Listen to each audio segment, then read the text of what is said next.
One of my favorite business quotes is by Stephen R. Covey in his classic book, The 7 Habits of Highly Effective People. He said, if the ladder is not leaning against the right wall, then every step we take just gets us to the wrong place faster. I want you to think, does that quote apply to you and your business? Are you putting in all this effort, maybe working 50, 60, 7 hours a week, but you're going the wrong direction? All of your effort isn't taking you to the place where you want to be. If that's the case, you need step 2 of the 10-step turnaround, make a roadmap. In step 2, we talk about the goals you set back in step 1, and we make a roadmap to get there. So I've got several questions for you today. Question number 1, have you set the 4 long-term goals that we talked about in step 1? If not, stop the video now, rewatch that video, and set those goals. As a review, profit goal, an exit goal, a wealth goal, and an impact goal. If you don't have those goals set, you just need to sit down, pen and paper, get those goals set, make them time-bound. For example, an awesome profit goal would be 5 years from now, I want to make more than $1 million per year while working less than 40 hours a week. Question number 2, if you have those goals, do you have a roadmap to get there?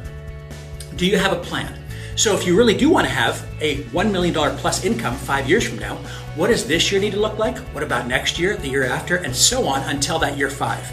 You need to map it out year by year. How much money do you need to make each year to be on track to achieve your goal? And that's what we do for you in the 10-step turnaround in step 2. We make that roadmap on your behalf. Talking about things like growth rate, profit margin, advertising expenses. What is going to get you, what plan is going to get you to that $1 million plus income? Question number 3, do you know how your business benchmarks against industry averages?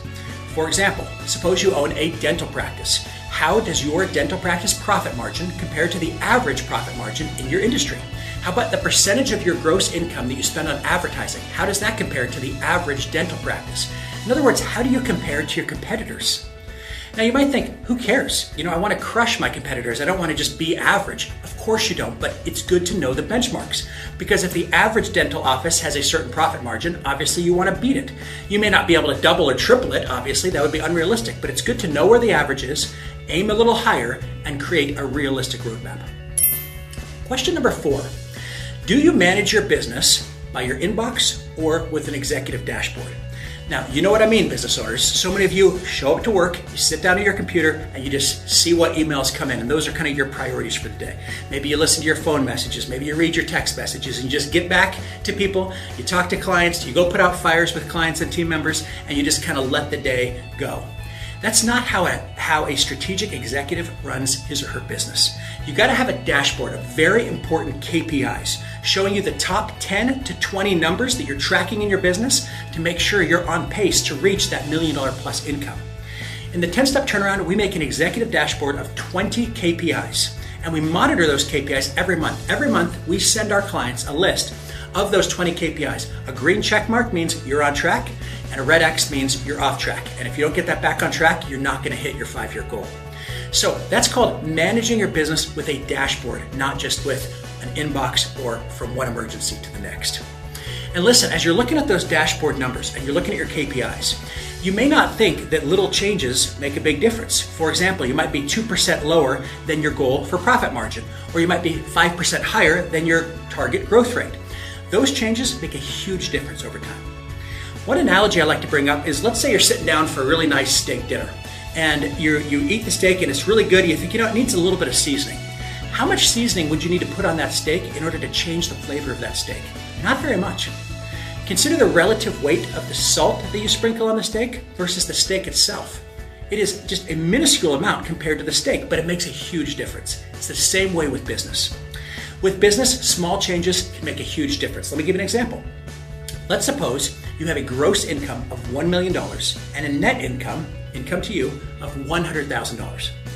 Now let's suppose that you're going to grow that business 4%. So top line revenue growth is going to go up 4%, and your expenses are going to grow by 3%. So there's a 1% difference.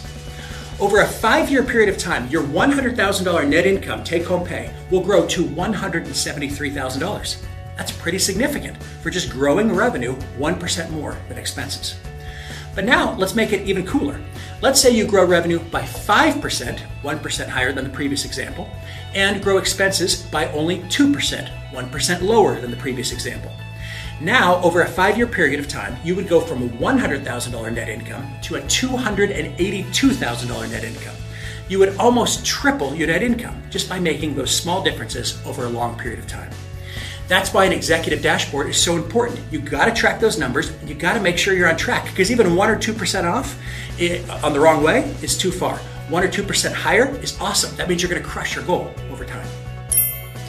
Next question, do you know your net profit per owner hour worked? How much money do you make per hour worked? That's an important number. If you have hourly employees that work in your business, I guarantee you they know their hourly wage. They know they're paid 20 bucks an hour or 30 bucks an hour. They know that. But do you know that? How much money do you make per hour? In the 10-step turnaround, that is the most important KPI, because the goal of the program is to boost your profits and reduce your work hours. And that's how you get a higher profit per hour, by making more money and working less.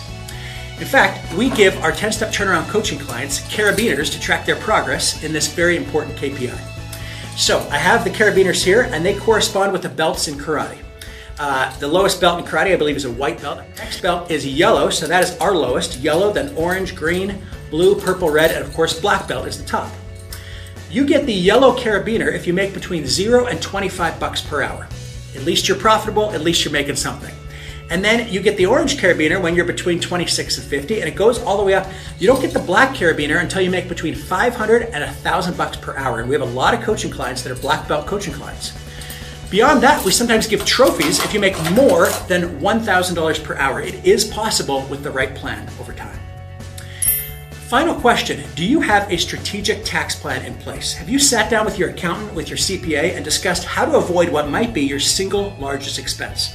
Listen, if you're going to make $1 million per year, your largest expense might be income taxes. And you need to have a plan in place on how to legally avoid those income taxes. Thankfully, the 10-step turnaround coaches are also CPAs. We're very familiar with the tax code, and we can help you out with various loopholes and strategies that we can put in place to reduce that huge expense. Listen, by year 5, 50% of businesses will have failed. Next, 82% of US businesses have only one employee, and that's the owner. Those are some tremendous odds that you're up against, but you can beat the odds if you have aggressive long-term goals and a roadmap in place.